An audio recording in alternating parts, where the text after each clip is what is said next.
1300 फेफड़े से निश्चित दर से वायु का भरी व निकाली जाने वाली प्रक्रिया को क्या कहते हैं?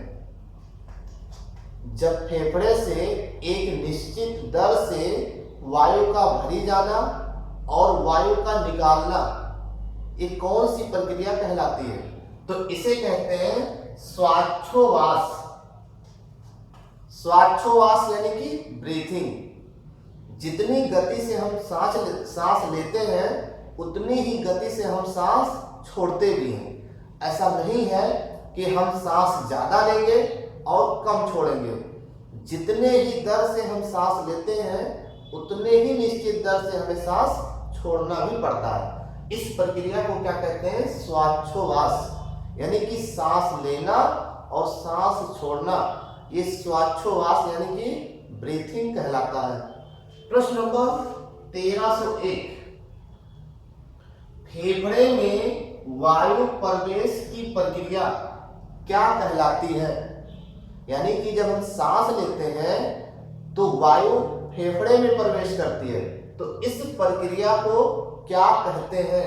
इसका सही उत्तर हो जाएगा निःश्वसन, यानी कि इंस्पायरेशन। सांस लेना इंस्पायरेशन कहलाता है। ठीक। प्रश्न नंबर 1302, वायु का फेफड़े से बाहर निकलना, ये क्या कहलाता है? तो वायु का फेफड़े से बाहर निकलना ये कहलाता है उच्च श्वसन, यानी कि एक्सपायरेशन। सांस छोड़ना एक्सपायरेशन, सांस लेना इंस्पायरेशन। ठीक।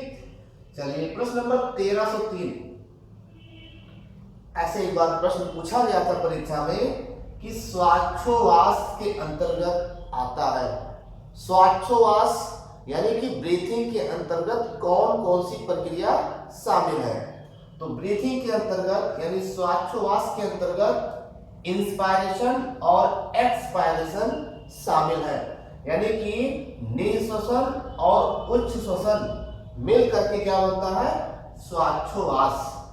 चलिए प्रश्न नंबर 1304, ये सभी प्रश्न विभिन्न प्रतियोगी परीक्षाओं में पूछे गए प्रश्न हैं। कैसे पूछा गया है ठीक वैसे ही आपको बताया जा रहा है। ठीक। प्रश्न नंबर 1304, निःश्वसन यानी कि इंस्पायरेशन में नाइट्रोजन की कितनी मात्रा होती है?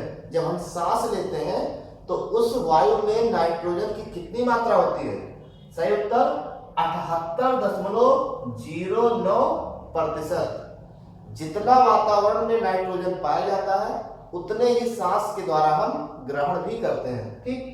प्रश्न नंबर 1305, प्रश्न कैसे पूछा गया था? उच्च श्वसन में नाइट्रोजन की कितनी मात्रा होती है? यानी जब सांस छोड़ते हैं तो उसमें नाइट्रोजन की कितनी मात्रा होती है?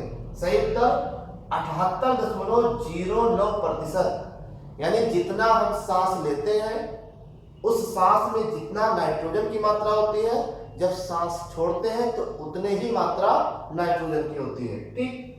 प्रश्न नंबर 1306, आप देखिएगा, निःश्वसन यानी कि इंस्पायरेशन में ऑक्सीजन की कितनी मात्रा होती है?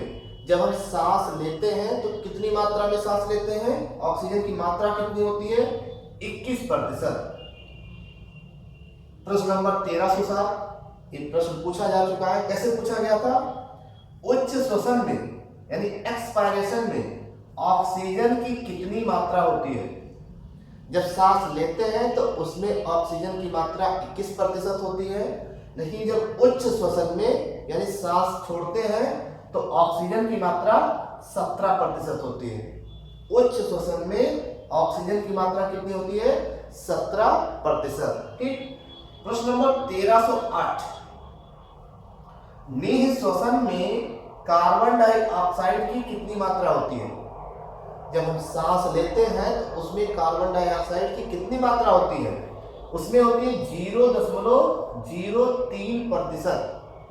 चलिए प्रश्न नंबर 1309, उच्च श्वसन जब हम सांस छोड़ते हैं तो उसमें कार्बन डाइऑक्साइड की मात्रा कितनी होती है?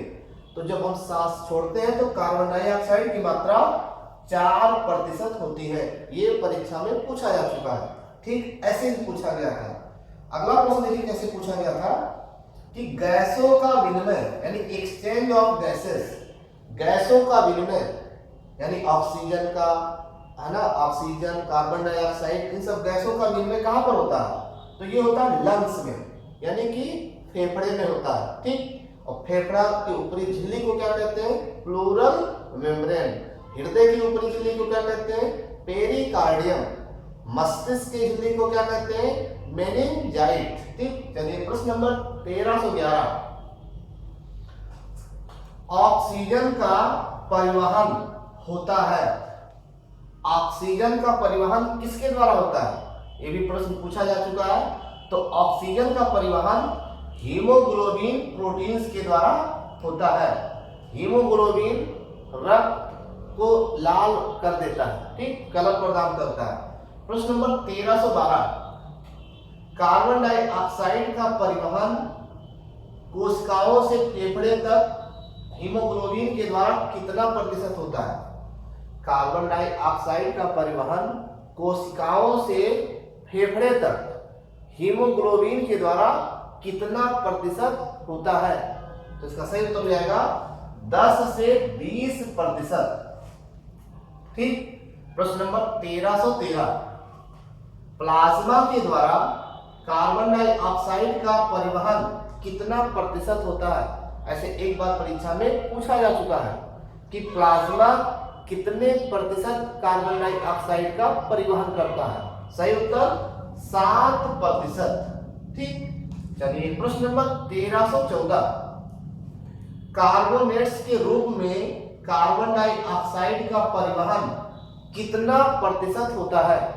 ऐसे एक बार परीक्षा में पूछा गया था कि कार्बोनेट्स के रूप में कार्बन डाइऑक्साइड का कितना प्रतिशत भाग परिवहन करता है?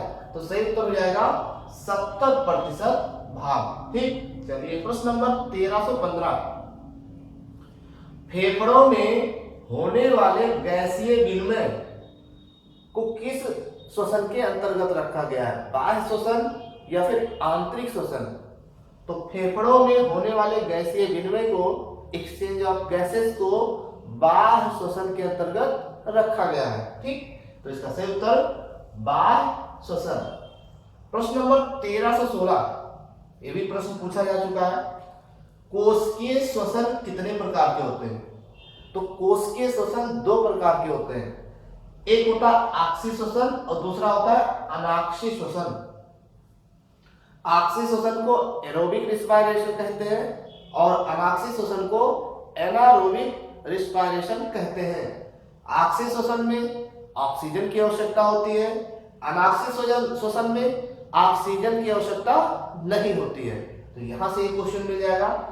प्रश्न नंबर 1317, ग्लाइकोलिसिस क्या है? एक बार परीक्षा में पूछा गया था कि ग्लाइकोलिसिस क्या है। तो ग्लाइकोलिसिस ये कोशिकीय श्वसन की एक प्रक्रिया है। ठीक, ये प्रश्न हो गया। प्रश्न नंबर 1318, ग्लाइकोलिसिस का अध्ययन किसने किया था? या ग्लाइकोलिसिस का अध्ययन किसने किया था? तो ये किया था एमेडन मेयर हार्प पार्सन ने किया था। ठीक, ये भी प्रश्न पूछा जा चुका है। अगला प्रश्न 1319, ग्लाइकोलिसिस का दूसरा नाम क्या है? ग्लाइकोलिसिस एक कोशिकीय श्वसन का एक भाग है और इसे और किस नाम से जाना जाता है? इसे कहते हैं ईएमपी पथ।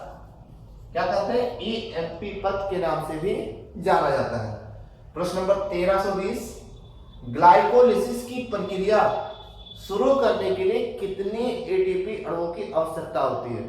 ये भी प्रश्न पूछा जा चुका है। कैसे पूछा गया था कि ग्लाइकोलिसिस की प्रक्रिया आरंभ करने के लिए कितने एटीपी अणुओं की आवश्यकता होती है?